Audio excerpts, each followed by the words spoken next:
What's up, everybody? This is Show with the Caliber Collective. We're going to be diving into the Beautiful Light new update. They didn't drop too much information on the actual link to the update of what is coming in 2025, but I did a little bit digging and looking at their timeline and going over some stuff that I remember from the first playtest that I was included in, and I wanted to share it with you today.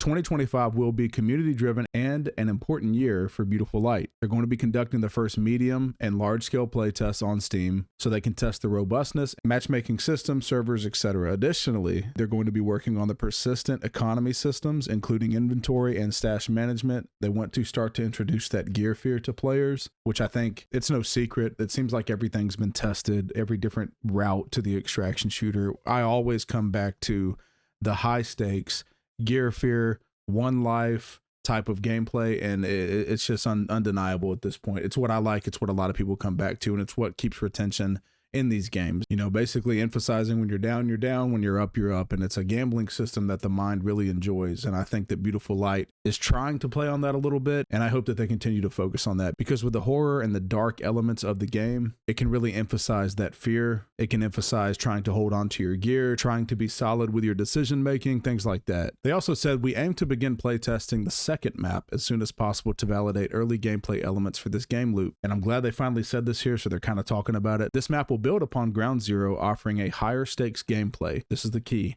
Here you can bring the previously extracted artifact to increase its value. It's all or nothing.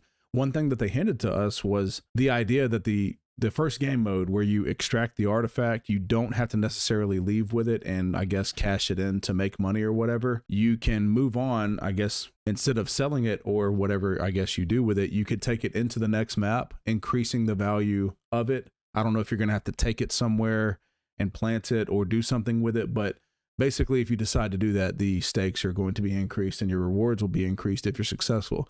That type of mentality on the human psyche in general is something that I think we all live for in these types of games. Some of us we fail to admit it, that's the thing that brings us back to it. So I like that they're taking that extra step to push it into other maps. And I don't know what they have in plan for more maps, but they've said before, each map will kind of have a different objective. And I think that that's also unique.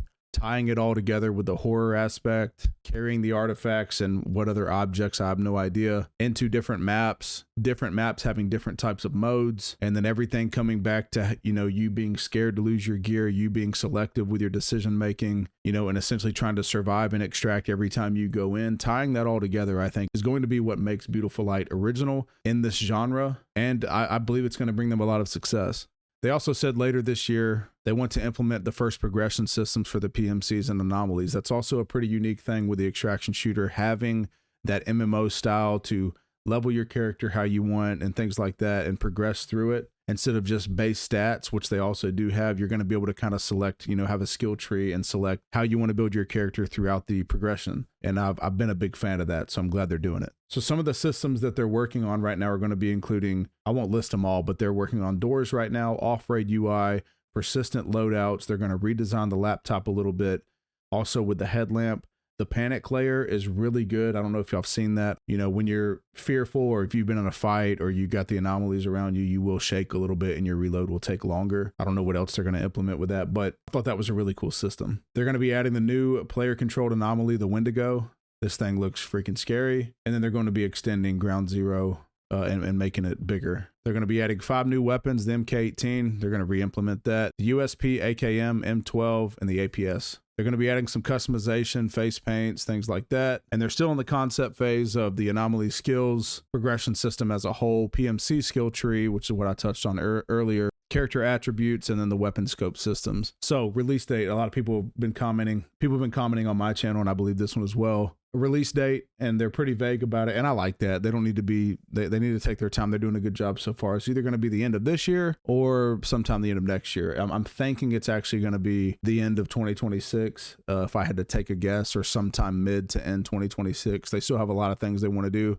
With their list, it's actually not a lot of stuff, but with how thorough the development team is and how, you know, they're very detailed with their development process, it's probably going to take a little while. So I wouldn't be looking for this to be coming out too crazy soon, but like they said, they're going to be having bigger playtests, so make sure you keep up to date with them and make sure you wishlist them on Steam, join their Discord, all of the above, so you can be included in that. If you want to stay up to date with Beautiful Light news, make sure you follow this channel. This is a game that we are watching closely and we cannot wait to get our hands on it. That's all I have for you guys today. If you enjoyed the video, make sure to like and subscribe and join the Caliber Collective. While you're here, we're going to leave a link in the description below to the Discord. I appreciate you guys, and I will catch you on the next video.